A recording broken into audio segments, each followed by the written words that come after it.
السلام علیکم ورحمۃ اللہ وبرکاتہ۔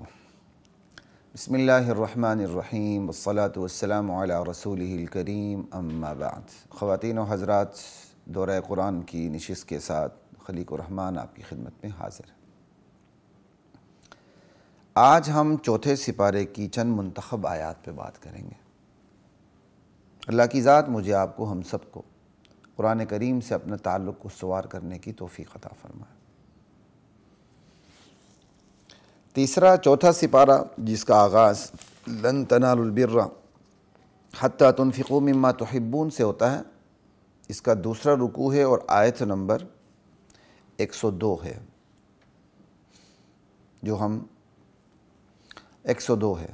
یا ایھا الذین آمنوا اتقوا اللہ حق تقاتہ، ایمان والو اللہ سے ڈرو جس طرح ڈرنے کا حق ہے، اس کی ناراضگی سے بچو۔ وَلَا تَمُوتُنَّ إِلَّا وَأَنْتُمْ مُسْلِمُونَ،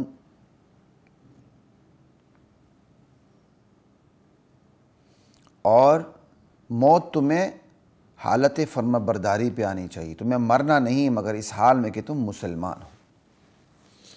تو اللہ کے احکامات کی خلاف ورزی سے بچنا ہے۔ تقویٰ کیسے کس کو؟ کئی دفعہ میں آپ کے سامنے بات کر چکا ہوں۔ اللہ تعالیٰ نے جو اپنی حدود، شریعت کی حدود مقرر کر دی ہیں، ان سے تجاوز نہیں کرنا۔ جو حدود اللہ تعالیٰ نے مقرر کر دی ہیں ان سے تجاوز نہ کرنا، یہ تقویٰ ہے۔ وَلَا تَمُوتُنَّ إِلَّا وَأَنْتُمْ مُسْلِمُونَ، اور تمہیں موت حالت اسلام پہ آنی چاہیے۔ وَاعْتَصِمُوا بِحَبْلِ اللَّهِ جَمِيعًا وَلَا تَفَرَّقُوا، اب یہ 103 آیت ہے۔ اللہ کی رسی کو مضبوطی سے تھامے رکھو۔ اللہ کی کتاب یہ اللہ کی رسی ہے، اسے مضبوطی سے تھامے رکھنا ہے۔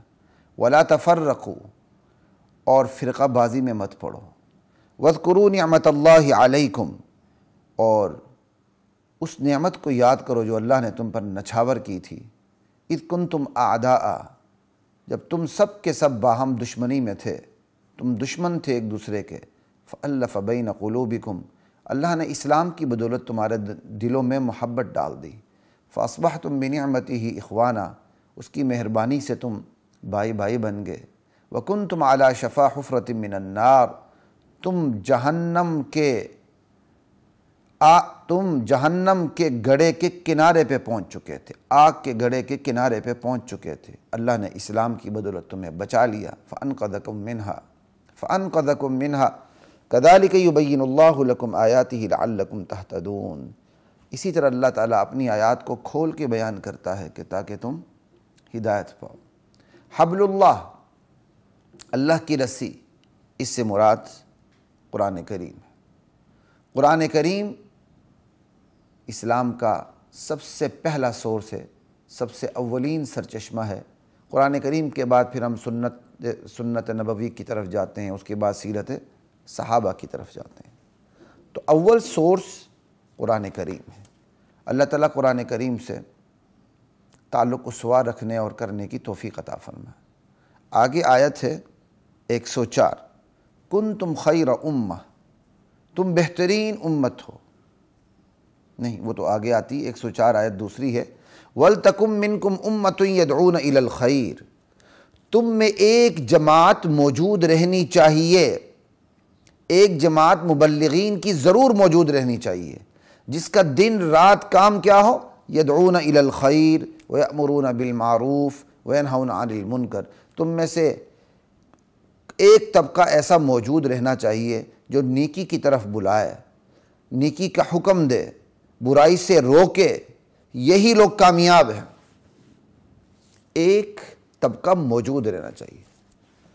یہ اللہ تعالیٰ نے خصوصیت کے ساتھ اہل علم کے بارے میں فرمایا، جو انبیاء کے وارث ہیں، کہ یہ تمہارے اندر موجود رہنے چاہیے۔ آبادی کے لحاظ سے اہل علم کی تعداد بھی بڑھتی چلی جائے گی، جتنی زیادہ آبادی ہوگی تاکہ وہ آبادی اہل علم کے حوالے سے خود کفیل ہو، علماء کی تعداد بھی اتنی ہی زیادہ ہونی چاہیے۔ اور یہ اللہ تعالیٰ کا فرمان ہے کہ تم میں ایسی جماعت موجود رہنی چاہیے جس کا دن رات کام یہی ہو۔ یہ آیت صاف بتاتی ہے کہ ایسے لوگ موجود ہوں جن کا کام صرف یہی ہو، دن رات یہ کام ہو، وہی ان کی زندگی کا مشغلہ ہو۔ آج ہمیں ڈاکٹر کی ضرورت محسوس ہوتی ہے، انجینئر کی ضرورت محسوس ہوتی ہے، قانون دان کی ضرورت محسوس ہوتی ہے، سائنٹسٹ کی ضرورت محسوس ہوتی ہے۔ دنیا کے جتنے شعبے ہیں، چونکہ دنیا کی عظمت، دنیا کی قدر ہمارے دلوں میں ہے، ایک نوکر شاہی کی ضرورت ہمیں محسوس ہوتی ہے، لیکن ضرورت محسوس نہیں ہوتی تو علماء دین متین کی ضرورت محسوس نہیں ہوتی۔ جبکہ حضرت عمر فاروق رضی اللہ تعالیٰ عنہ نے اپنے دور میں باقاعدہ امام، مؤذن اور یہ دینی خدمت کے لوگوں کو مقرر کیے، ان کی تنخواہیں مقرر کیں، باقاعدہ فوج بنائی، فوج کی تنخواہیں مقرر کیں۔ آج اعتراض اگر ہوتا ہے تو علماء پر ہوتا ہے، جی ہر بندے کو امامت کروانی آنی چاہیے، تو مستقل امام رکھنے کی ضرورت کیا ہے، بس جو بھی موجود وہ آگے ہو جائے۔ تو پھر مستقل فوج رکھنے کی ضرورت کیا ہے؟ ہر بندے کو مجاہد اور فوجی ہونا چاہیے، جب بھی جنگ ہو سب لڑیں، کریں نا۔ نبی علیہ السلام کے دور میں کوئی باقاعدہ فوج تو نہیں تھی، نبی علیہ السلام کے دور میں فوج کی کوئی باقاعدہ تنخواہ تو نہیں تھی، یہی امت تھی، فوج بن کے سامنے آ جاتی تھی۔ تو صرف سارا نزلہ اسی پہ گرانا ہے جو آپ کو کچھ کہہ نہیں سکتا، جس کے ہاتھ میں ڈنڈا نہیں ہے، جس کے ہاتھ میں ڈنڈا ہے آپ جا کے ان کے بوٹ پالش کرتے ہیں۔ بھائی ہر شعبے کی ضرورت ہے، ہر شعبے نے وہی کام کرنا ہے، اور اس شعبے کی خدمت معاشرے کے اوپر ضروری ہے۔ جس طرح ڈاکٹر ہے، ڈاکٹر فیس کہاں سے لیتا ہے؟ سوسائٹی سے لیتا ہے۔ سوسائٹی فیس دینا اپنا حق سمجھتی ہے، کیوں کہ سوسائٹی ڈاکٹر کی ضرورت محسوس کرتی ہے۔ انجینئر ہے، انجینئر کہاں سے پیسے لیتا ہے؟ معاشرے سے لیتا ہے۔ معاشرہ انجینئر کو تنخواہ دینا ضروری سمجھتا ہے، کیونکہ معاشرہ انجینئر کی ضرورت محسوس کرتی ہے۔ اسی طرح ایک وکیل فیس کہاں سے لیتا ہے؟ معاشرے سے لیتا ہے۔ معاشرہ وکیل کی فیس دینے کو ضروری سمجھتی ہے کہ اس کا ایک مستقل کام ہے۔ اسی طرح فوج کی تنخواہیں ہیں، فوج تنخواہ کہاں سے لیتی ہے؟ سوسائٹی سے لیتی ہے۔ سوسائٹی ایک مستقل فوج کی ضرورت محسوس کرتی ہے اور ہونا چاہیے، اور یہ الحمدللہ ہماری اس مملکت کی خوش قسمتی ہے کہ عالم اسلام میں مضبوط ترین افواج پاکستان کی ہیں۔ یہ اس اللہ کا احسان ہے، بلکہ پوری دنیا کے اندر مضبوط ترین افواج میں صف اول میں پاکستان کی فوج کھڑی ہے۔ یہ اللہ تعالیٰ کا ہمارے اوپر احسان ہے۔ اب یہ اگر کیا کہتے ہیں فوجی کام عبادت سمجھ کے کریں اور تنخواہ لینے کو حرام سمجھیں، تو باقی کام تنخواہ کے لیے کوئی ریڈی لگائیں گے؟ نہیں، بلکہ معاشرہ ضرورت محسوس کرتا ہے کہ یہ دن رات چونکہ ہمارے سرحدات کی نگہبانی کرتے ہیں، لہٰذا ان کی تنخواہ ہماری جیبوں سے جائے گی۔ یہی چیز علماء دین متین کے بارے میں کیوں نہیں محسوس ہوتی کہ یہ دن رات اسی کام میں لگے ہوئے ہیں؟ تو معاشرے کی ذمہ داری ہے کہ وہ ان کی کفالت کرے اور ان کی تنخواہوں کو ادا کرے۔ اچھے دیندار اس بیماری میں مبتلا ہیں، وہ کہتے ہیں جی ہر بندے کو نماز پڑھانی آنی چاہیے، آگے ہو جائے۔ تو بھائی ہمت ہے تو آگے ہو جاؤ نا، آپ باتیں کیوں کرتے ہیں؟ آگے ہو جائے، جب نماز کا ٹائم ہو اپنے آپ کو امامت کے لیے آگے کرے، نماز پڑھائیں، پتہ چل جائے گا کہ آپ کے اندر کتنی ہمت ہے۔ ایک بات، اور دوسری بات، یہ ضرورت محسوس کب ہوئی کہ مستقل امام ہونا چاہیے، مؤذن ہونا چاہیے؟ یہ ضرورت کب محسوس ہوئی؟ یہ حضرت عمر فاروق رضی اللہ تعالیٰ عنہ کے دور میں محسوس ہوئی یہ ضرورت کہ مستقل مساجد کے جو اہلکار مقرر ہونے چاہیے اور بیت المال سے ان کو تنخواہ ملے۔ اب حضرت عمر رضی اللہ تعالیٰ عنہ کے دور میں جو صحابہ کا دور تھا، تابعین کا دور تھا، خیر القرون کا دور تھا، تبع تابعین کا دور تھا، ایمانداری سے بتائیں ہر شخص نماز پڑھانے کے اہل تھا کہ نہیں؟ کیا حضرت عمر رضی اللہ تعالیٰ عنہ سے زیادہ ہم وزڈم رکھتے ہیں؟ ہر شخص نماز پڑھانے کے اہل ہونے کے باوجود حضرت عمر رضی اللہ تعالیٰ عنہ نے مستقل ائمہ اور مؤذنین کی اور ان لوگوں کی تنخواہیں مقرر کی اور ان کو مستقل کام پہ لگایا۔ اگر اس دور میں ان کی ضرورت محسوس ہوتی ہے مساجد کے اہلکاروں کی، آج اس کی ضرورت کروڑ گنا زیادہ ہے۔ اور اسی طرح حضرت عمر نے ضرورت محسوس کی کہ اہل اسلام کی باقاعدہ افواج ہونی چاہیے، ان کی باقاعدہ تنخواہ مقرر ہونی چاہیے۔ اس دور سے آج تک چلا آ رہا ہے۔ لیکن اگر کسی کے پیٹ میں درد ہوتا ہے یا اگر اس کو کوئی پیٹ میں درد نہیں ہوتا، بے شعوری ہے، وہ صرف اور صرف دین کے حوالے سے بے شعوری ہے۔ اور اس پہ کئی احساس کمتری میں مبتلا مولوی ٹائپ کے لوگ بھی شامل ہیں۔ اچھا جی نہیں جی ٹھیک ہے، یہ امامت خطابت تو یہ تو مفت ہونی چاہیے نا، بندہ کوئی اور کام کرے اپنی روزی روٹی کے لیے۔ اگر ایسا ہوتا دین کی حفاظت ممکن نہ ہوتی۔ یہ حضرت عمر رضی اللہ تعالیٰ عنہ کی وزڈم تھی کہ آپ نے ان لوگوں کا انتخاب فرمایا اور ان کی مستقل تنخواہیں مقرر فرمائیں۔ اگر علماء قرآن اور حدیث کی خدمت کو چھوڑ کے اپنے ذریعے معاش میں لگ جائیں، ایمانداری سے بتائیں کہ انہیں دین کے لیے کتنا وقت ملے گا۔ ویسے تھیوریٹیکل بات کرنا بڑا آسان ہے، جی اتنے گھنٹے دین کا کام کریں، اتنے گھنٹے دنیا کا کام کریں۔ آپ بتائیں، آپ دکاندار ہیں، صبح سے لے کر شام تک آپ کی چمڑی اتر جاتی ہے، اور پھر بھی آپ کو شام کو دکان بند کرتے ہوئے آپ کو موت نظر آتی ہے کہ دکان بند کریں گے تو 10 گاہک اور آ جائیں گے۔ جمعے کے دن بھی آپ یا اتوار کے دن بھی جہاں جو چھٹی ہے آپ اس دکان کو کھولے رکھنا چاہتے ہیں، شٹر ڈاؤن کرنا آپ کو پسند نہیں ہوتا۔ آپ شٹر ڈاؤن اس لیے کرتے ہیں کہ مارکیٹ میں اتفاق ہو چکا ہے کہ 1 یا 2 دن چھٹی کر دی ہے، وگرنہ 1 دن سے زیادہ چھٹی ہو جائے دکانداروں کو موت نظر آتی ہے کہ ہماری روزی روٹی پہ لات پڑ رہی ہے۔ یہاں تو یہ عالم ہے کہ 24 گھنٹے میں سے 12 18 گھنٹے دکانیں کھلی رکھنے کے باوجود 1 دن چھٹی ہو جائے تو موت نظر آنے لگتی ہے۔ اور دوسری طرف کہتے ہیں علماء دین کا کام بھی کریں، ذریعہ معاش بھی کریں، تو ایمانداری سے بتائے ذریعہ معاش کا ان کو وقت کتنے میں لگا۔ اور پھر ایک بات ہے، ذریعہ معاش بھی مکمل توجہ چاہتا ہے اور دین اس سے کہیں زیادہ توجہ جاتا ہے۔ جب توجہ بڑھ جاتی کام نہیں ہوتا۔ میں اپنی ذاتی مثال اس وقت لے رہا ہوں، ذاتی مثال۔ اللہ کا شکر، اللہ تعالیٰ نے مجھے لوگوں کا محتاج نہیں کیا، سرکار کی اچھی تنخواہ لیتا ہوں، اللہ کا میرے اوپر بہت، میں اس اللہ کا احسان سمجھتا ہوں کہ لوگوں کی جوتیاں پالش کرنے سے اللہ تعالیٰ نے بچایا ہوا، یا مساجد کی انتظامی تھا اللہ تعالیٰ نے بچایا ہوا۔ میں اپنے آپ کو دیکھتا ہوں، ہماری چھوٹی سی عمارت ہے، اس پہ چھوٹا موٹا کنسٹرکشن کا کام ہو رہا ہے، میں تفسیر بیان کروں کہ میں اس کنسٹرکشن کے کام کی نگرانی کروں؟ میں مستری مزدور تو نہیں ہوں نا، لیبر تو نہیں ہوں، کام تو مستری نہیں کرنا، مزدور نہیں کرنا، رگڑائی کروانے والے نہیں کرنا ہے، لیکن اس کی نگرانی کرتے ہوئے بھی ایسی موت نظر آتی ہے، ایسے ایسے کام۔ ابھی بھی میں آج میں ریکارڈنگ آپ کے سامنے کرا رہا ہوں تو آپ کو برملا بتا رہا ہوں کہ اوپر مستری کام پہ لگے ہوئے، ان کو چھوڑ کے میں یہاں بیٹھ کے ریکارڈنگ کروا رہا ہوں، اور لیکن میری توجہ بٹی ہوئی ہے، مجھے وہ ٹیسٹ ہی نہیں مل رہا کہ جس سکون کے ساتھ مجھے ریکارڈنگ کروانی چاہیے اور کیا کہتے ہیں دین کی بات کرنی چاہیے۔ اور یہاں کہتے ہیں جی آدھا کام دین کا کریں، آدھا کام ذریعہ معاش کا کریں، دین کا کام مفت ہونا چاہیے۔ مجھے بتائیں دنیا کا کون سا کام ہے جو دینی کام نہیں ہے؟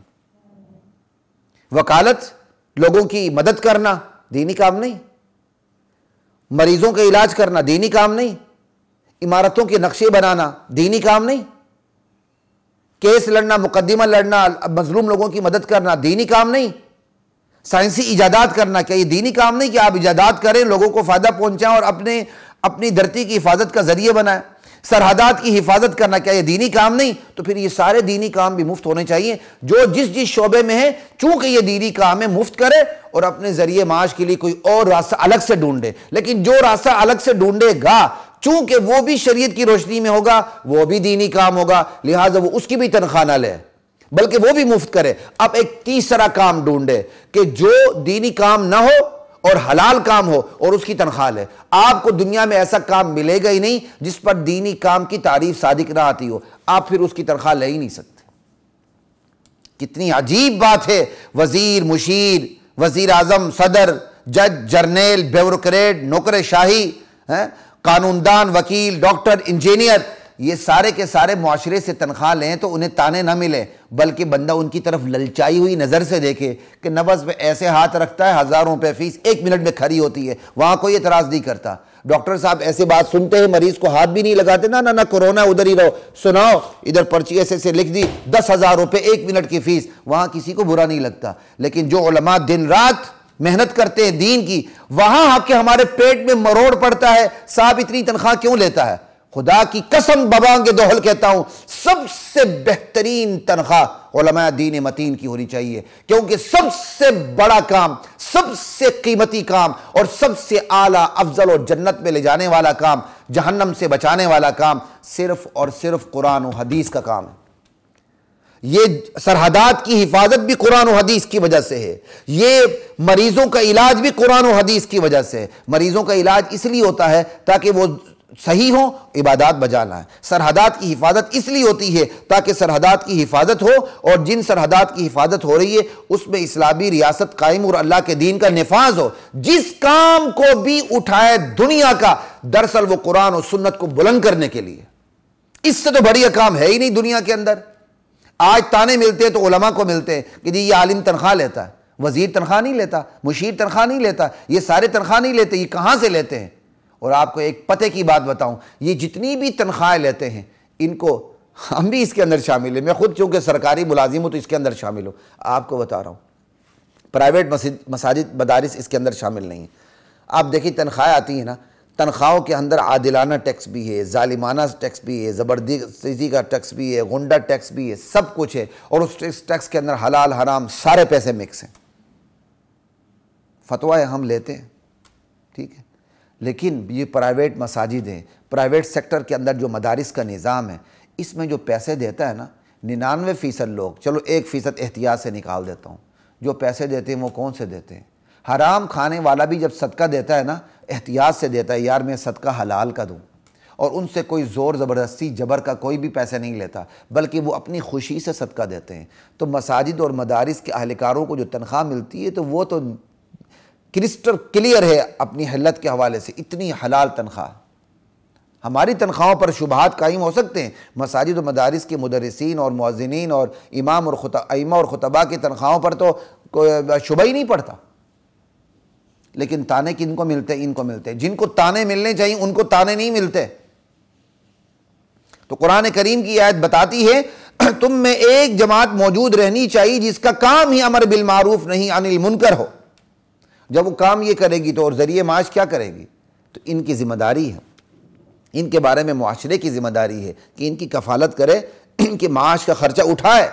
جس طرح زکوٰۃ کے عاملین ہیں، زکوٰۃ کے عاملین کو تنخواہ کہاں سے ملتی ہے؟ اسی زکوٰۃ سے ملتی ہے۔ قرآن کریم کے الفاظ ہیں والعاملین علیہا۔ تو خیر اتنی بات یہاں کافی ہے، صرف یہ آیت پڑھ کے گزر نہ جائیں، ان آیات پہ غور کیا کریں کہ اللہ تعالیٰ معاشرے کے لیے ضرورت سمجھتے ہیں اسباب کی دنیا میں کہ معاشرے میں یہ رہنا۔ اللہ تعالیٰ نے یہاں نہیں فرمایا تم میں اتنے طبیب اور ڈاکٹر ہونے چاہیے تاکہ مریضوں کے علاج ہو، تم میں اتنے انجینئرز ہونے چاہیے تاکہ تمہاری موٹر ویز بنے اور کنسٹرکشن ہو۔ حالانکہ یہ منع نہیں ہے، لیکن صرف اہمیت کے طور پر بتا رہا ہوں۔ اللہ نے یہ کہا تم میں علماء ہونے چاہیے جو امر بالمعروف نہی عن المنکر کا فریضہ سر انجام دیتے رہیں۔ لیکن آج ان پڑھ بندہ بھی اپنے بچوں کو دنیاوی تعلیم دلا کے پیسے کمانا چاہتا ہے، لیکن دینی تعلیم دلا کے اسے میدان میں اتارنا نہیں چاہتا۔ کیوں؟ یہاں امتحانات کا سامنا کرنا پڑتا ہے، اس کے لیے دل جگر چاہیے، دل گردہ چاہیے، وہ ہمارے پاس نہیں ہے۔ اللہ تعالیٰ ہمیں، اور جب تک جن کے پاس ہے انہی سے اللہ تعالیٰ دین کا کام لے رہے ہیں، اور جس خطے میں جس طبقے میں علماء پیدا نہیں ہوتے ہیں وہاں تبدیلی نہیں آتی۔ باہر سے تبدیلی بڑی مشکل سے آتی ہے جب تک اندرون میں تبدیلی نہ ہو۔ میں ہمیشہ کہتا ہوں پنجاب میں تبدیلی اس وقت تک نہیں آ سکتی جب پنجاب کے اپنے بڑے بڑے خاندانوں کے اندر علماء پیدا نہیں ہوتے ہیں۔ سرائکی بیلٹ میں تو پھر بھی علماء کی الحمدللہ ایک اچھی خاصی تعداد ہے، لیکن پنجاب کے اس حصے کے اندر جہاں ہم رہتے ہیں یہاں جتنے بھی علماء باہر کے ہیں، یہاں تک کہ آپ یہاں بڑے بڑے مزارات دیکھ لیں اولیاء کرام کے، وہاں جا کے آپ ان کا شجرہ نسب پڑھ لیں، ان کے سوانح حیات کو آپ دیکھ لیں، یہ سب افغانستان سے اس دھرتی پہ وارد ہوئے ہیں۔ یہاں کے اپنے بزرگ تو نہ ہونے کے برابر ہیں، آٹے میں نمک کے برابر نہیں ہیں۔ اسی لیے اس خطے میں تبدیلی نہیں آتی۔ اس خطے میں ہندو مت کے، سکھ مت کے، انگریزوں کے، فرنگیوں کے اثرات زیادہ ہیں، اور جہاں علماء کی تعداد بہترین ہوتی ہے وہاں پھر فرنگیوں کے اثرات کم سے کم ہوتے چلے جاتے ہیں۔ جتنے علماء مضبوط ہوتے ہیں اتنا دین مضبوط ہوتا چلا جاتا ہے، کیونکہ علماء دین کو مضبوط کرتے ہیں۔ اللہ اوپر سے بھی بغیر علماء کے کر سکتے ہیں، لیکن اللہ تعالیٰ نے دنیا کو دارالاسباب بنایا۔ اس پر اتنی ہی بات کافی ہے، ہم آگے چلتے ہیں۔ اور یہ آیت آ رہی ہے سورہ سپارہ نمبر 4 چل رہا ہے، اور یہ جو میں نے آپ کو آیت بتائی تھی سورہ آل عمران کی، پہلے میں نے 102 اور 104 آیت پہ بات کی، پھر کیا کہتے ہیں 104 آیت پہ بھی بات ہو رہی تھی۔ ابھی ہم بات کرتے ہیں، صرف ترجمہ عرض کرتا ہوں، بات تو ہو گئی آیت نمبر 110 پہ۔ کنتم خیر امہ، تم بہترین امت ہو، اخرجت للناس، تمہیں لوگوں کی نفع رسانی کے لیے نکالا گیا ہے، تم تأمرون بالمعروف، تمہاری شان یہ ہے، تمہارا کام یہ ہے، تمہاری ذمہ داری یہ ہے، تم نیکی کا حکم دیتے ہو، برائیوں سے روکتے ہو، وتنہون عن المنکر وتؤمنون باللہ، اور تم اللہ پر ایمان لاتے ہو۔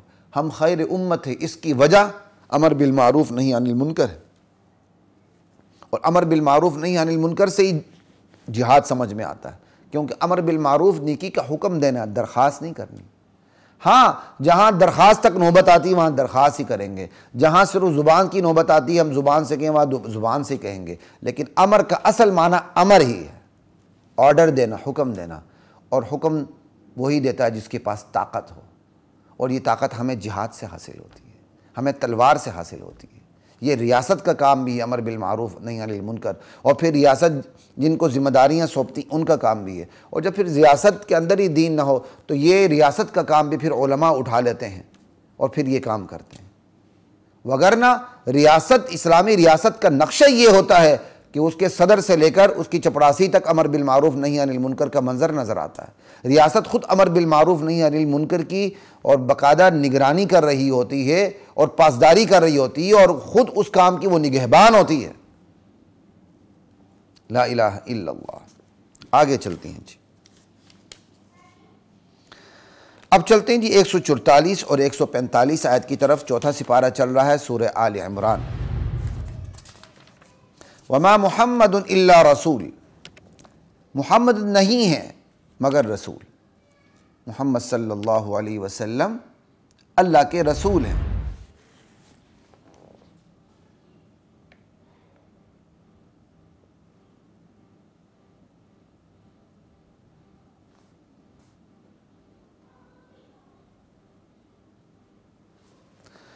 قد خلت من قبلہ الرسل، اس سے پہلے بھی تو رسول گزر چکے ہیں۔ افإن مات، اگر محمد پہ موت آ جائے، مات کسے کہتے ہیں؟ جس پر موت آ جائے۔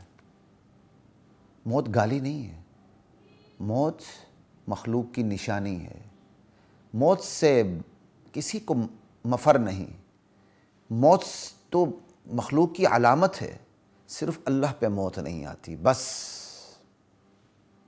یبقى لا یزال، صرف اللہ کی ذات ہے بس۔ افإن مات، اگر محمد پر موت آ جائے صلی اللہ علیہ وآلہ وسلم، او قتل، یا محمد قتل کر دیے جائیں، شہید کر دیے جائیں صلی اللہ علیہ وآلہ وسلم، انقلبتم علی اعقابکم، کیا تم الٹے پاؤں پھر جاؤ گے، دین کو چھوڑ دو گے؟ ومن ینقلب علی عاقبیہ فلن یضر اللہ شیئا، اور جو اب الٹے پاؤں پھر جائے وہ اپنا ہی بگاڑے گا، اللہ کا کوئی نقصان نہیں کر سکتا۔ یہ وہ آیت ہے جب نبی کریم صلی اللہ علیہ وآلہ وسلم کی وفات ہوتی ہے، نبی صلی اللہ علیہ وآلہ وسلم کی وفات ہوتی ہے، صحابہ پریشان ہوتے ہیں، عمر فاروق رضی اللہ تعالیٰ عنہ تلوار نکال لیتے ہیں کہ جو کہے گا کہ محمد پر فوت ہو چکے ہیں میں اس کی تلوار سے اس کی گردن قلم کر دوں گا۔ حضرت ابوبکر صدیق رضی اللہ تعالیٰ عنہ تشریف لاتے ہیں، حضرت عمر کو بھی کچھ نہیں کہتے، حضرت ابوبکر صدیق رضی اللہ تعالیٰ عنہ تشریف لاتے ہیں اور سیدھے منبر پر تشریف لے جاتے ہیں، اور پھر یہ آیت پڑھتے ہیں اور ساتھ یہ فرماتے ہیں، بڑا ان کا لازوال خطبہ آج بھی موجود ہے، من کان منکم یعبد محمدا فإن محمدا قد مات، تم میں سے جو محمد کی عبادت کرتا تھا وہ کان کھول کے سن لے کہ محمد پہ موت آ چکی ہے صلی اللہ علیہ وآلہ وسلم۔ وَمَنْ كَانَ يَعْبُدُ اللَّهَ فَإِنَّهُ حَيٌّ لَا يَمُوتُ، البتہ جو اللہ کی عبادت کرتا تھا تو اللہ پہ تو موت آ ہی نہیں سکتی ہے، وہ تو زندہ ہے، اس پہ کوئی موت نہیں آتی۔ جب یہ آیت پڑھی صحابہ کہتے ہیں ہمیں ایسے لگا جیسے یہ آیت ابھی نازل ہوئی، یعنی نے سن رکھی تھی، پھر یہ آیت جب تلاوت کی صحابہ نے سنا، صحابہ کو تسلی ہو گئی کہ تو اللہ تعالیٰ نے تو پہلی قرآن کریم میں بتا دیا تھا کہ حضور پر بھی موت آ سکتی اور آئے گی۔ تو صحابہ کا جو سب سے پہلا اجماع ہوا تھا وہ نبی علیہ السلام کی وفات اور ممات پہ ہوا تھا، یہ بات یاد رکھیے گا۔ ممات بھی کوئی گالی نہیں اور حیات کا بھی کوئی انکار نہیں، حیات النبی صلی اللہ علیہ وسلم یہ بھی برحق ہے، ممات النبی صلی اللہ علیہ وسلم یہ بھی برحق ہے۔ قل ان صلاتی ونسکی ومحیای ومماتی، میرے نبی آپ کہہ دے میری نماز، میری قربانی، میری زندگی، میرا جینا، میرا مرنا للہ رب العالمین، ایک اللہ کے لیے۔ ممات النبی بھی برحق، حیات النبی بھی برحق۔ ممات النبی یعنی نبی علیہ السلام پہ موت آ چکی، حیات النبی یعنی نبی علیہ السلام پر موت آنے کے بعد نبی علیہ السلام کی ایک نئی زندگی کا آغاز ہو چکا، جو عالم برزخ کی زندگی ہے، علیین کی زندگی ہے، جنت والی زندگی ہے، اور دنیا کی زندگی کی اس سے کوئی مشابہت ہی نہیں، دنیا کی زندگی سے اعلیٰ، افضل اور برتر زندگی ہے۔ دنیا کی زندگی تو ختم ہو گئی، جو ختم ہو گئی وہ آگے نہیں ہے، جو شروع ہو چکی ہے وہ اس سے بہت مختلف ہے جو گزر چکی ہے۔ موت سے تو دنیا کی زندگی ختم ہو گئی، اور موت کے بعد ایک نئی زندگی کا آغاز ہو چکا۔ یہ کل کلام ہے اتنا، اس پر لوگ نہ سمجھتے ہوئے ایک دوسرے پر پتہ نہیں کیا کیا فتوے لگاتے ہیں۔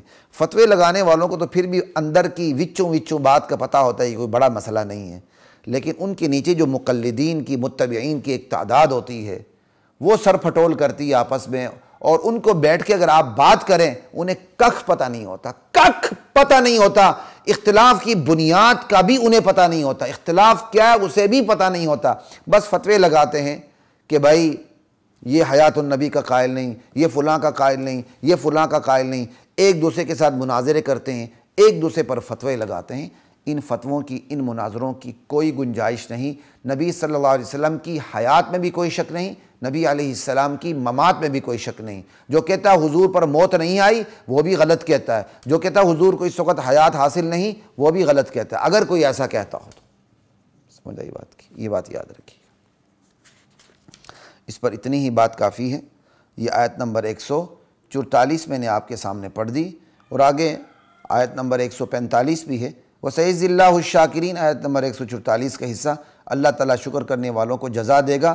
وَمَا كَانَ لِنَفْسٍ أَن تَمُوتَ إِلَّا بِإِذْنِ اللَّهِ، کوئی نفس مر نہیں سکتا جب تک اللہ کا حکم نہ ہو، اور وہ وقت مقرر پر ہی مرے گا، بس اس سے پہلے کوئی نہیں مر سکتا۔ اور جو دنیا کا بدلہ چاہتا ہے اللہ اس میں سے کچھ دے دیتے ہیں، اگر دینا چاہیں وہ بھی اللہ کی مرضی ہے، اور جتنا دینا چاہیں۔ وَمَن يُرِدْ ثَوَابَ الْآخِرَةِ نُؤْتِهِ مِنْهَا، جو آخرت کا بدلہ چاہتا ہے اللہ اس کو اس میں سے دے دیتے ہیں۔ اور وَسَنَجْزِي الشَّاكِرِينَ، اللہ کہتے ہیں ہم شکر کرنے والوں کو جزا دیتے ہیں، جزا دیں گے۔ اللہ اکبر، لا الہ الا اللہ۔ آگے چلتے ہیں جی، یہی چوتھا سپارہ ہے، اور سورہ آل عمران 159 آیت نمبر۔ فَبِمَا رَحْمَةٍ مِّنَ اللَّهِ لِنْتَ لَهُمْ، میرے نبی آپ جو اپنی امت پر نرم ہوئے ہیں، نرمی کا برتاؤ کیا، یہ اللہ کی رحمت کی وجہ سے۔ وَلَوْ كُنْتَ فَظًّا، اگر آپ تند مزاج ہوتے، سخت مزاج ہوتے، غلیظ القلب، سخت دل والے ہوتے، لَانفَضُّوا مِنْ حَوْلِكَ، وہ آپ کے آس پاس سے لوگ منتشر ہو جاتے۔ فَاعْفُ عَنْهُمْ، میرے نبی اپنے صحابہ سے درگزر سے کام لیں۔ وَاسْتَغْفِرْ لَهُمْ، ان کے لیے مغفرت کی دعا کریں۔ وَشَاوِرْهُمْ فِي الْأَمْرِ، انہیں معاملات میں ان سے مشورہ کیا کریں۔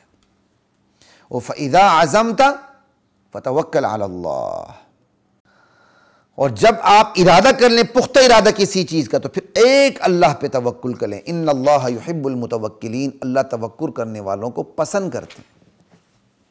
یہ آیت میں نے آپ کے سامنے اس لیے پڑھی کہ نبی علیہ السلام رحمت للعالمین ہے۔ بہت سے لوگ کہتے ہیں نبی رحمت للعالمین، اللہ رب العالمین، بھائی کوئی شک نہیں، لیکن یہ بات یاد رکھے رحمت للعالمین بھی رحمت للعالمین اللہ کی رحمت کی وجہ سے ہیں۔ سب سے بڑے رحمت للعالمین خود اللہ تعالیٰ ہیں۔ اللہ کی رحمت کی وجہ سے مخلوق میں سب سے بڑے رحمت للعالمین امام الانبیاء محمد الرسول اللہ صلی اللہ علیہ وسلم۔ لا الہ الا اللہ۔ اس لیے وما ارسلناک الا رحمت للعالمین کا ایک ترجمہ یہ بھی ہے، ہم نے آپ کو نہیں بھیجا لیکن عالمین پر رحمت کے لیے بھیجا، رحمت کی وجہ سے بھیجا ہے۔ ایک یہ رحمت بنا کے بھیجا ہے، ایک دنیا پر رحم کرنے کی وجہ سے بھیجا ہے۔ یہ گرامر کے فرق سے ترجمہ ہوتا ہے، ٹھیک ہے جی، لیکن دوسرا ترجمہ مشہور نہیں، ایک ہی ترجمہ مشہور ہو چکا ہے۔ تو خیر یہاں بات اتنی کرنی تھی، اللہ کے نبی بھی رحیم ہے تو رحمان کی وجہ سے رحیم ہے۔ رحمان وہ ہستی جس پر رحمت ختم ہو جاتی ہے، اس لیے رحمان کا اطلاق محمد رسول اللہ کے لیے بھی درست نہیں ہے۔ حضور پر رحیم کا اطلاق ہو سکتا ہے، رحمان کا نہیں ہو سکتا، کیونکہ سب سے بڑی رحمت ایک اللہ کے پاس ہے۔ ایک بات، اگلی بات آپ فرماتے ہیں نبی علیہ السلام کہ اللہ تعالیٰ فرماتے ہیں آپ اگر تند مزاج ہوتے، سخت دل والے ہوتے، بندہ زبان کا کڑوا ہو ہر وقت، سخت مزاج ہو، سخت دل والا ہو، تو اس کے مخلصین بھی اس کے پاس سے چھٹی کر جاتے ہیں۔ اس کا دھیان رکھنا چاہیے۔ بندہ اصول پہ سمجھوتا نہ کرے، لیکن ایک داعی اگر بے درد ہے تو اس کو داعی کہلانے کا حق حاصل نہیں ہے۔ داعی کے اندر درد ہوتا ہے۔ ہاں، داعی اپنے درد کو لیتے ہوئے جو دین کی بنیاد پر ہوتا ہے، اصول پہ سمجھوتا نہیں کرتا۔ آج ہم نے داعی کو یا سمجھ لیا ہے، یا داعی ہوتا ہے بالکل ہر وقت بد زبان، سمجھائی سخت دل، سخت مزاج، یا دوسری طرف آپ کو داعی نظر آئے گا وہ اتنا نرم کہ لوگ چبا کے اس کو کھا جائیں، ڈکار بھی نہ لیں، اور دین کے اصول پہ وہ سمجھوتا کرنے لگ جائیں۔ یہ دو انتہائیں ہیں، ان دو انتہاؤں کے درمیان اعتدال کا راستہ یہی ہے کہ بندہ بد زبان بھی نہ ہو، سخت دل والا بھی نہ ہو، نرم دلی رکھے، لیکن اصول پہ سمجھوتا نہ کرے۔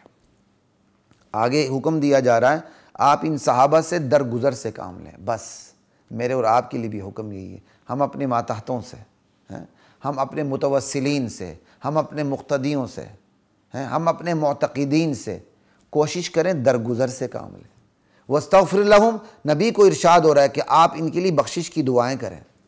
میرے بارگاہ میں ہمارا بھی فرض بنتا ہے ہم اپنے معتقدین کے لیے، متوسلین کے لیے، مریدین کے لیے بخشش کی دعائیں کریں، کیونکہ یہ لوگ ہمارے بازو ہیں۔ اگر یہ نہ ہوتے تو ہم تو بے ہمت ہیں۔ نبی بے ہمت نہیں ہوتا، نبی اکیلا بھی کھڑا ہوتا ہے تو اس کی ہمت میں کوئی بال برابر فرق نہیں آتا۔ قیامت کے دن نبی کھڑے ہوں گے، ان کے ساتھ ایک امتی بھی ماننے والا نہیں ہوگا، ایسے نبی بھی ہوں گے۔ لیکن ہمارے اندر یہ ہمت تو نہیں نا، ہم دین بیان کریں، ہمارے ساتھ ایک بھی کھڑے نہ ہوں، ہم خود 2 منٹ کے بعد ٹھس ہو جائیں گے وہیں۔ تب سیتے کیا کہتے ہیں وہ، تب سیتے اپی ٹھس کر سی، تو خیر وہ چیز تو یہاں نہیں ہے، تو خیر وہ ویسی بات آ گئی۔ تو واستغفر لہم وشاورہم فی الامر، ہماری اتنی ہمت نہیں ہے، ہمارے ساتھ کوئی کھڑا نہ ہو ہم دین کا کام کرتے رہیں۔ اس لیے جو میں اہل علم سے کہہ رہا ہوں، جو مقتدی، مرید، متوسلین ہماری بات کو سنتے ہیں، ہماری بات کو کیا سنتے ہیں، اللہ کی بات کو سنتے ہیں، لیکن ہمارے ذریعے سنتے ہیں نا، یہ اللہ کا ہم پر کرم ہے۔ اللہ کسی اور ذریعے کے ذریعے بھی سنا سکتا تھا ان کو، اللہ تعالیٰ نے ہمارے ذریعے ان کو سنائی، اللہ کا ہم پر کرم ہے۔ لیکن ہمیں ان کا بھی خیال رکھنا ہے جو ہماری بات کو سنتے ہیں، وہ ہمارے بازو ہیں۔ ہاں نرمی سختی چلتی رہتی ہے، لیکن بد زبان بن جانا، تدخو بن جانا، سخت دل والا بن جانا، پھر مخلصین بھی چھٹی کر جاتے ہیں، پاس نہیں آتے۔ فَإِذَا عَزَمْتَ فَتَوَكَّلْ عَلَى اللَّهِ، جب آپ پختہ ارادہ کر لیں تو اللہ پہ توکل کر لیں۔ ان آیات پہ اتنی ہی بات کافی ہے، ہم آگے چلتے ہیں۔ یہ آیت میں نے آپ کے سامنے پڑھی، 159 آیت۔ اِن يَنْصُرْكُمُ اللَّهُ فَلَا غَالِبَ لَكُمْ، آگے ساتھ ہی 160 آیت ہے۔ اگر اللہ تمہاری مدد کرے پھر کوئی تم پر غالب نہیں آ سکتا۔ اللہ ہی اگر وَإِن يَخْذُلْكُمْ، اللہ ہی اگر تمہیں چھوڑ دے تو پھر کون ہے اس کے بعد تمہاری مدد کر سکے؟ اس لیے وَعَلَى اللَّهِ فَلْيَتَوَكَّلِ الْمُتَوَكِّلُونَ، فَعَلَى اللَّهِ فَلْيَتَوَكَّلِ الْمُؤْمِنُونَ، اہل ایمان اللہ ہی پہ بھروسہ کرتے۔ لا الہ الا اللہ۔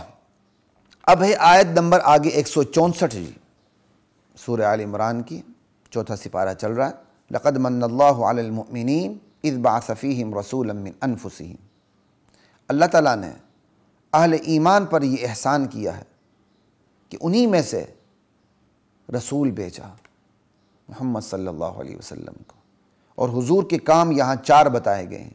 یتلو علیہم آیاتی، جو محمد صلی اللہ علیہ وسلم اللہ کی آیتیں پڑھ کے انہیں سناتے ہیں، تو سب سے پہلے قاری اول نبی علیہ السلام ہوئے۔ وَيُزَكِّيهِمْ، اور نبی علیہ السلام انہیں مانج کر پاک کرنے کی کوشش کرتے ہیں، ان کا تزکیہ کرتے رہتے ہیں، ان کے دل دماغ کو صاف کر رکھنے کی کوشش کرتے ہیں، تو مزکی اول بھی نبی علیہ السلام ہوئے۔ وَيُعَلِّمُهُمُ الْكِتَابَ، خود تلاوت کر کے نہیں چھوڑ دیتے کہ اپنی مرضی سمجھو، تم عربی دان ہو خود ہی سمجھ لو، نہیں، کتاب کو سکھاتے ہیں۔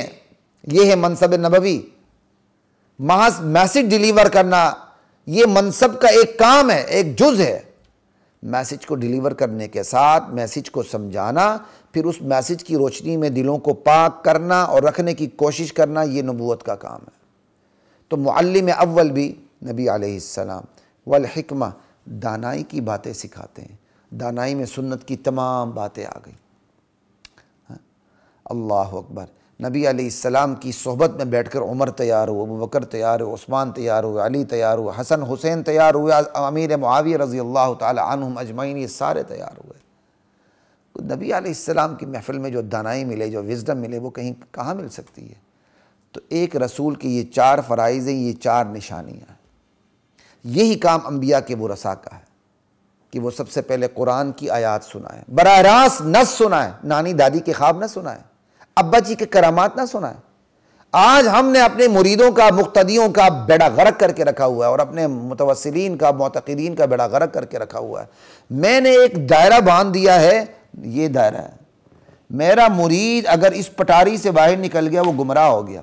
یہ جو میں نے کشتی تیار کی ہے نا، یہ سفینہ نوح ہے، جو اس کے اندر آ گیا نجات پا گیا، باہر تو گمراہی ہے. انا للہ و انا الیہ راجعون. وہ پیر ہے کہ نبی ہے؟ انا للہ و انا الیہ راجعون. ایسا نہیں ہونا چاہیے. دین کا کام کریں لیکن اپنے مقتدیوں کو اپنے ناڑے سے باندھ کے نہ رکھیں، یہ غلط ہے. ہماری کوشش ہوتی ہے، ہم میں سے ایک بہت بڑی تعداد پیروں کی بھی ہے، مولویوں کی بھی ہے کہ بس اپنے مریدین کو اپنے ساتھ باندھ کے رکھنا چاہتے ہیں. نہ اس سے باہر تو دین ہے ہی نہیں سرے سے.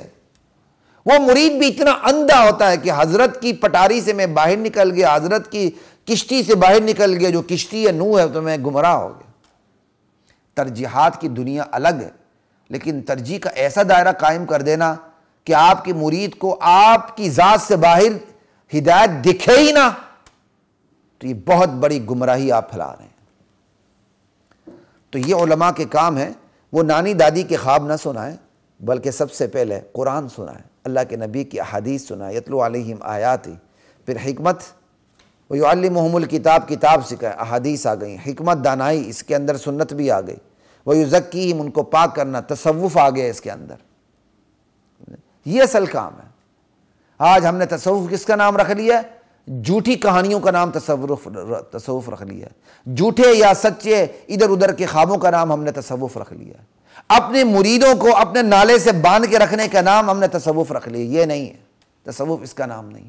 سب سے پہلے اپنے مرید کا، معتقد کا ذہن بنائیں، وہ قرآن و سنت کی طرف جائے. آپ خود قرآن و سنت کی طرف جائیں. جب یہ ذہن بنے گا تو مرید کا ذہن بھی کھلے گا، وہ آپ کے ساتھ بھی تعلق رکھے گا اور دیگر علماء کو بھی اہل حق ہی سمجھے گا، جو واقعی اہل حق علماء ہے. لا الہ الا اللہ. یہ آیت تھی جی، آیت نمبر 164 سورہ آل عمران کی. اب ہم آیت نمبر 169 کی طرف چلتے ہیں، سورہ آل عمران کی. وَلَا تَحْسَبَنَّ الَّذِينَ قُتِلُوا فِي سَبِيلِ اللَّهِ أَمْوَاتًا. آیت نمبر 169 ہے اور ہم 171 تک جانے کی کوشش کرتے ہیں. صرف ترجمہ عرض کر دیتا ہوں. جو اللہ کے راستے میں قتل کر دیے گئے ہیں، فی سبیل اللہ شہید ہو گئے ہیں، تم انہیں مردے مت کہو، وہ زندہ ہیں. یہاں نہیں، عند ربہم، اپنے رب کے پاس، وہاں ان کو رزق ملتا ہے. یہ نہیں کہ شہید زندہ ہے، السلام علیکم پخیر راگلے اور جناب علی شہید کھڑا ہو گیا. یہ کہیں بھی نہیں ہے. یہ لطیفے اور بکواسات ہیں، حفوات ہیں، ان کی کوئی حیثیت نہیں. شہید زندہ ہونے کا مطلب یہ نہیں کہ السلام علیکم شہید کھڑا ہو گیا، آپ سے اس دن نابلی باتیں کرنی شروع کر دیں. انا للہ و انا الیہ راجعون. ایسی باتیں نہیں پھیلانی چاہیے. شہید زندہ ہے، اس موت کے بعد اس کی دنیا کی زندگی ختم ہو گئی. ختم ہوئی تو وہ شہید ہوا ہے، ختم نہ ہوتی تو وہ شہید ہی نہ ہوتا. دنیا کی زندگی ختم ہونے پر ہی اس کو شہادت کا رتبہ ملا ہے، اور دنیا کی زندگی ختم ہونے کے بعد اس کی پھر جنت والی زندگی جو خدا کے قرب میں ہے وہ شروع ہوئی ہے. یرزقون، اسے وہاں رزق ملتا ہے. فرحین بما آتاہم اللہ من فضلہ، اور اللہ کے فضل سے جو اسے عطا ہوتا ہے اس پر وہ خوش ہوتے ہیں. وَيَسْتَبْشِرُونَ بِالَّذِينَ لَمْ يَلْحَقُوا بِهِم مِّن خَلْفِهِمْ، اور وہ ان لوگوں سے کے متعلق بھی خوش ہوتے ہیں جو شہید ہو کر ابھی ان کے ساتھ ملے نہیں ہیں. وہ اس بات پر خوش ہوتے ہیں کہ جو ہمارے ساتھی پیچھے جہاد کر رہے ہیں ان پر بھی کوئی خوف، کوئی غم لاحق نہیں ہوگا جب وہ ہمارے پاس آئیں گے. يَسْتَبْشِرُونَ بِنِعْمَةٍ مِّنَ اللَّهِ وَفَضْلٍ وَأَنَّ اللَّهَ لَا يُضِيعُ أَجْرَ الْمُحْسِنِينَ. وہ خوش ہوتے ہیں اللہ کے انعام پر اور اس کے فضل پر خوش ہوتے ہیں، اور اس بات پر خوش ہوتے ہیں اللہ اہل ایمان کا کوئی اجر ضائع نہیں کرتا، کیونکہ انہوں نے جانیں دی اللہ تعالیٰ نے ان کو ایک نئی زندگی عطا کر دی. لا الہ الا اللہ واللہ اکبر. انہی آیات کو اگر ہم غور سے پڑھ لینا تو ہمارے سارے جھگڑے ختم ہو جائیں، لیکن ہم ان آیات کو غور سے پڑھنے کے لیے تیار نہیں ہیں۔ ہم قرآن کی آیات کو اپنے پیر صاحب، اپنے مولوی صاحب کی روشنی میں اس کو پڑھنے لگتے ہیں، جو آیات بالکل ترجمے سے واضح ہیں، مولوی صاحب اس کے اندر اپنا مزاج گھسا دیتا۔ کتنی واضح آیت ہے، احیاء عند ربہم، زندہ ہیں پروردگار کے پاس۔ اب اس زندگی میں کیا اختلاف ہو سکتا ہے؟ یہ تو عبارت النص سے ثابت ہے، اور انبیاء کی حیات دلالت النص سے ثابت ہے یہاں۔ خیر یہ عبارت النص دلالت النص عوام کو سمجھ نہ آئے تو فرق نہیں پڑتا، قرآن کی جب ہم مفصل تفسیر شروع کریں گے تو ساری باتیں وہاں ہوں گی۔ آج اس دفعہ تو میں صرف آپ کو قرآن کی منتخب آیات کی صرف سیر کروا رہا ہوں کہ معتبر تفاسیر کی روشنی میں کم سے کم ہر سپارے کی ان آیات پر تھوڑا سا غور ضرور کیا کریں۔ لا الہ الا اللہ۔ آگے چلتے ہیں جی، اسی سپارے کی چوتھے سپارے کی سورہ آل عمران چل رہی ہے، 190 آیت ہے اور 194 تک جانے کی ہم کوشش کرتے ہیں۔ ان فی خلق السماوات والارض واختلاف اللیل والنہار لآیات لأولی الالباب، آسمان و زمین کی پیدائش میں اور دن رات کے آنے جانے میں، عدل بدل میں اہل عقل کے لیے نشانیاں موجود ہیں۔ اہل عقل کون ہیں؟ جو اللہ کو یاد کرتے ہیں، کھڑے بیٹھے، کروٹوں پر، پہلوؤں پر لیٹے لیٹے۔ وَيَتَفَكَّرُونَ فِي خَلْقِ السَّمَاوَاتِ وَالْأَرْضِ، آسمان و زمین کی تخلیق میں غور کرتے ہیں، اور پھر بے اختیار پکار اٹھتے ہیں، اندر سے بھی پکارتے ہیں، زبان بھی پکارنے لگتی ہے، ربنا، اے ہمارے پروردگار، ما خلقت ھذا باطلا، یہ کائنات تو نے بیکار پیدا نہیں کی، تو نے تو پیدا اس لیے کی کہ تم نے ہم سے امتحان لینا ہے۔ لا الہ الا اللہ۔ پھر امتحان کے بعد جو کامیاب ہونے انہیں جنت میں بھیجنا ہے، جو ناکام ہونے انہیں جہنم میں بھیجنا ہے۔ سبحانک، یا اللہ تو ہر عیب سے پاک ہے، تو کوئی بیکار کام نہیں کرتا، تو بیکار کام کرنے سے پاک ہے۔ فقنا عذاب النار، الہ العالمین ہمیں جہنم کی آگ سے بچا لے۔ ربنا انک من تدخل النار فقد اخزیتہ، اے ہمارے پروردگار جسے تو نے دوزخ میں داخل کرنا ہے نا، تو اسے تو رسوا کر کے تو رکھ دے گا اسے، کیونکہ جو دوزخ میں داخل ہو گیا وہ تو رسوا ہو گیا۔ وما للظالمین من انصار، ظالموں کا کوئی مددگار نہیں ہوتا۔ ربنا، اے ہمارے پروردگار، اننا سمعنا منادیا، ہم نے ایک ندا دینے والے، پکارنے والے کو سنا، ہم نے پکارنے والے کو سنا، نبی علیہ السلام کی پکار کو سنا، جو ایمان کے لیے پکار رہے تھے، ینادی للایمان، ایمان کے لیے پکار رہے تھے۔ کیا پکار رہے تھے؟ کہ ان آمنوا بربکم، ایمان لے آؤ اپنے پروردگار پہ۔ ہم اپنے نبی کی دعوت پر یا اللہ ایمان لا چکے ہیں۔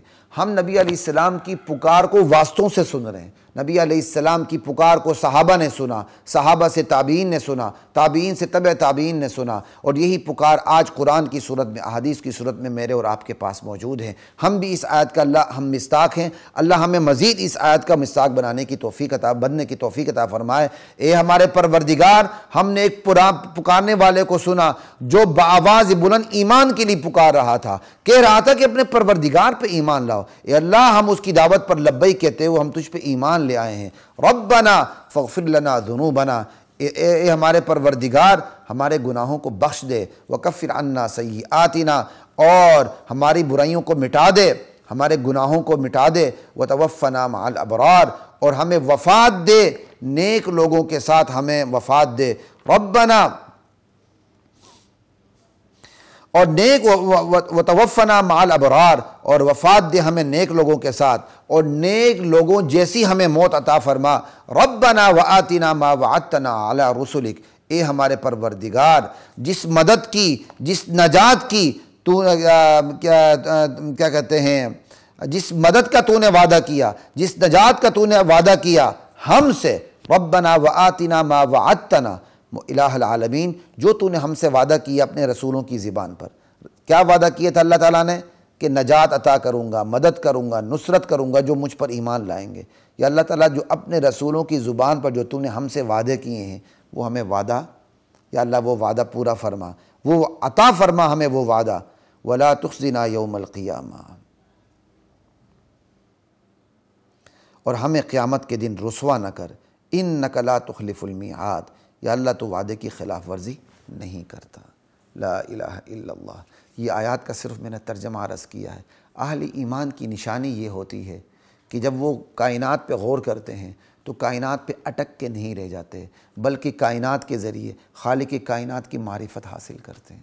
اسی کا ذکر قرآن کریم میں دوسرے مقامات پر بھی ہے، تبارک الذی جعل فی السماء بروجا وجعل فیہا سراجا وقمرا منیرا وهو الذی جعل اللیل والنہار خلفۃ لمن اراد ان یذکر او اراد شکورا۔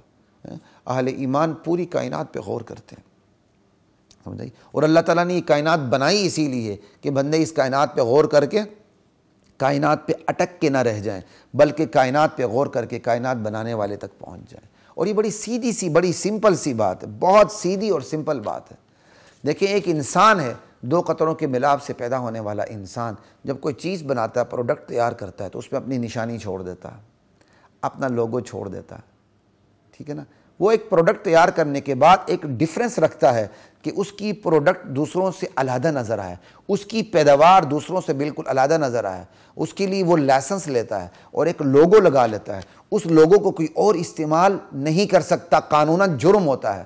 وہ اپنی پروڈکٹ تیار کر کے اپنی پروڈکٹ اس اپنی بساط کے مطابق اس اعلیٰ معیار کی بنانا چاہتا ہے کہ اس میں اپنی نشانی چھوڑ جاتا ہے۔ بری بھی بنائے تو پھر وہ بری نشانی چھوڑ جاتا ہے، اعلیٰ بنائے تو اعلیٰ نشانی چھوڑ جاتا ہے۔ جو اعلیٰ بناتے ہیں وہ اپنا لوگو تیار کرتے ہیں، وہ اپنی نشانی چھوڑتے ہیں، بھائی ہماری پروڈکٹ ہے، یہ ہماری تیار کردہ، یہ تمہیں صرف ہم سے ملے گی، کہیں اور سے نہیں ملے گی۔ ہم اس پروڈکٹ کو دیکھتے ہیں، ہم نے اس قلم کو دیکھ لیا یا ہم نے اس موبائل کو دیکھ لیا، ہمیں یہ اچھی بات لگی ہے کہ یار یہ تو قلم بڑا اچھا ہے، یہ موبائل بڑا اچھا ہے، پھر ہم یہ جس کمپنی نے یہ موبائل بنایا ہم اسی کے پاس پہنچ جاتے ہیں، اسی سے دوسرا موبائل خریدتے ہیں۔ یہ قلم جس نے بنایا ہم اسی کے پاس پہنچ جاتے ہیں، اسی کمپنی نے جہاں جن دکانوں پہ یہ قلم رکھا ہے ہم اس کے پاس جا کے ہم یہ قلم پرچیز کرتے ہیں۔ تو کیا مطلب ہو گیا؟ قلم نے قلم بنانے والے تک پہنچا، جس نے بنایا اس تک پہنچا دیا، موبائل جس نے بنایا موبائل نے موبائل کمپنی تک پہنچا دیا۔ تو بھائی اگر انسانوں کی کیا کہتے ہیں وہ وزڈم کا یہ عالم ہے تو اللہ کی حکمت، اللہ کی دانائی، اللہ کی وزڈم کا کیا کہنا؟ اللہ نے یہ کائنات کی تخلیق ایسی کی ہے کہ اس میں اپنی نشانی چھوڑ دی ہے کہ جو بھی نیوٹرل ہو کے اس کائنات پہ غور کرے گا وہ اللہ تک پہنچ کے رہے گا، اللہ تک پہنچ کے رہے گا۔ اس پروڈکٹ میں اللہ تعالیٰ نے اپنی نشانی رکھ دی ہے، وجود کی، وحدت کی، حاکمیت کی، عظمت کی، الوہیت کی۔ جو اس کائنات پہ غور کرے گا تو وہ صاحب کائنات تک پہنچ کے رہے گا، وہ کہیں زگ زیگ نہیں اسے ملے گی، کوئی بیریئرز نہیں آئیں گے، کائنات پہ غور کرتا چلا جائے گا اور اللہ تک پہنچنے کے راستے اس پر کھلتے چلے جائیں گے، وہ اللہ تک پہنچ کے رہے گا۔ فَفِي كُلِّ شَيْءٍ لَهُ آیَةٌ تدل علی انہ واحد، ہر چیز میں ایک نشانی موجود ہے جو یہ دلالت کرتی ہے کہ وہ موجود بھی ہے اور وہ اکیلا وحدہ لا شریک بھی ہے۔ تو یہ 190 آیات سے 194 آیات تک میں نے آپ کے سامنے بات کی سورہ آل عمران کی۔ چوتھا سپارہ آپ اپنے اختتام کی طرف بڑھ رہا ہے، آگے سورہ کیا کہتے ہیں نساء کا آغاز ہو رہا ہے۔ سورہ نساء کے اندر ذوی الفروض کا تذکرہ ہے، یعنی جنہوں نے وراثت پانی ہے، ان میں سے اہم ترین جو وارثاء ہیں ان کا تذکرہ سورہ نساء کے اندر آتا ہے کہ ایک بندہ فوت ہو جائے تو جو اس کی وراثت وہ کیسے تقسیم ہوگی۔ یہ جو وراثت ہے یہ اسلام کا بہت بڑا اعجاز ہے، بہت بڑا اعجاز ہے۔ آج جب غیر مسلم اسلام کے صرف نظام وراثت کو دیکھتے ہیں وہ دنگ رہ جاتے ہیں کہ اسلام نے نظام وراثت کے اندر بھی وہ ایک ایسا اعتدال کا پہلو رکھا ہے کہ جو واقعی بلڈ ریلیشن ہوتا ہے جن کا، اور وہ سٹیپ بائی سٹیپ، اس وقت تفصیل کا موقع نہیں، انہیں وراثت مل جاتی ہے اور بندہ تنگ دستی کا شکار نہیں ہوتا۔ لا الہ الا اللہ۔ جس انداز سے قرآن کریم نے وراثت کے حصے بیان کیے ہیں دنیا کی کوئی طاقت بیان نہیں کر سکتی۔ اس کی اپوزٹ صرف ایک مثال دیتا ہوں تو اس بحث کو یہیں ختم کرتا ہوں۔ حالانکہ یہ بحث آیت نمبر 3 کے بعد آنی چاہیے تھی، لیکن یہ بحث آیت نمبر 7 سے شروع ہوتی ہے وراثت کی بات، لیکن میں نے پہلی کر دی تو چلیے میں اسی کو لے کے چلتا ہوں۔ آپ کو چھوٹی سی مثال دیتا ہوں، آپ یورپ کی دنیا میں امریکہ کے اندر دیکھ لیں، اس غیر مسلم دنیا کے اندر بیوی آدھی جائیداد کو لے کے اڑ جاتی ہے۔ اب بل گیٹس کو دیکھیں نا، اس کی بیوی آدھی جائیداد کو لے کر ٹوٹ گئی، بل گیٹس کی آدھی جائیداد چلی گئی، لیکن اللہ تعالیٰ نے بیوی کے لیے جو جائیداد رکھی ہے وہ خاوند کے مرنے کے بعد رکھی ہے۔ مرنے کے بعد بھی اس کا 8واں حصہ رکھا ہے، اگر اولاد ہے خاوند کی، اولاد نہیں ہے تو 4تھا حصہ رکھا ہے۔ کتنا اعتدال ہے. یہ 8واں حصہ بیٹی کے حصے سے بھی بڑھ جاتا ہے, آپ دیکھ لیں, کیونکہ کل مال کا 8واں حصہ ہے. سمجھ آئی بات کی؟ لیکن اس پہ کتنا اعتدال ہے کہ 8واں حصہ بھی رکھا اور باقی حصہ دار بھی جو ہیں وہ محروم نہیں ہوتے ہیں. اور باقی دنیا میں آپ دیکھ لیں, میاں بھی زندہ ہے, بیوی بھی زندہ ہے, بیوی علیحدہ ہو جاتی ہے تو علیحدہ ہوتے ہوئے پوری آدھی جائیداد لے کے ٹوٹ جاتی ہے, اور ساری کی ساری محنت ہوتی ہے میاں کی, اور جیسے ہی بیوی کی نیت بدلی میاں کی ساری آدھی دولت چلی گئی. یہ کس قدر ظلم ہے اور کس قدر ناانصافی ہے. صرف ایک اس اصول کو دیکھیں, اسلام کے نظام وراثت کو دیکھ لیں جو سورہ نساء کے پہلے رکوع سے اس کا آغاز ہوتا ہے اور دوسرے رکوع تک چلا جاتا ہے, بلکہ سورہ نساء کی آخری آیت بھی کلالہ کے حوالے سے وراثت پر ہی مشتمل ہے. پڑھے تو بندہ دنگ رہ جاتا ہے. اس پر اتنی ہی بات کافی ہے, اور جو بات بعد میں ہونی چاہیے تھی وہ میں نے پہلے کر دی, اور جو بات ترتیب میں پہلے ہونی چاہیے تھی اب میں وہ بعد میں آخر میں کرنے لگا ہوں. اس پہ تو میری مکمل سیریز بھی موجود ہے نکاح ثانی کے حوالے سے, چونکہ سورہ نساء کے بالکل ابتدائی تیسری آیت کے اندر اس کا ذکر ہے تو اس کا میں کر دیتا ہوں. وَإِنْ خِفْتُمْ أَلَّا تُقْسِطُوا فِي الْيَتَامَىٰ فَانكِحُوا مَا طَابَ لَكُم مِّنَ النِّسَاءِ مَثْنَىٰ وَثُلَاثَ وَرُبَاعَ. اتنی بات اللہ تعالیٰ نے یہاں کہی ہے کہ بھائی تم نے نکاح کرنا ہے تو تمہارے لیے حد بندی 4 تک کی ہے. یہ آیت آئی اس لیے ہے کہ حد بندی بیان کرنے کے لیے آئی ہے, اور آئی اس لیے ہے یتیموں کے بارے میں اگر تم انصاف نہ کر سکو تو پھر یعنی کوئی اپنی بچی اپنے خاندان کی بچی یتیم ہو جائے, حسن و جمال والی ہو, صاحب جائیداد ہو, تو لوگ اس میں ظلم سے کام لیتے ہیں کہ اگر تمہیں یہ خوف ہو کہ تم اپنے خاندان کی بچی کے بارے میں تم انصاف سے کام نہیں لوگے تو پھر ان سے شادی نہ کرو, اور عورتوں سے شادی کرو, اور عورتوں سے شادی بھی تم 4 کی حد تک جا سکتے ہو. ہاں اگر تمہیں بے انصافی کا خوف ہو کہ تم عدل نہیں کر سکو گے تب تم 1 پر آ جاؤ. یہ قرآن کریم کا اسلوب ہے جو اکثر اردو تفاسیر میں بالکل اس کے الٹ لکھا ہوا اور غلط لکھا ہوا ہے, ببانگ دوہل کہتا ہوں غلط لکھا ہوا ہے. اسلوب یہ ہوتا ہے کہ بھائی اردو تفاسیر کا اسلوب دیکھ لیں, وہ یہ ہے کہ بھائی اگر آپ عدل کر سکو تو پھر 1 سے زائد کرو, 1 کرو, عدل کر سکتے ہو تو 2 کرو, 3 کرو, 4 کرو.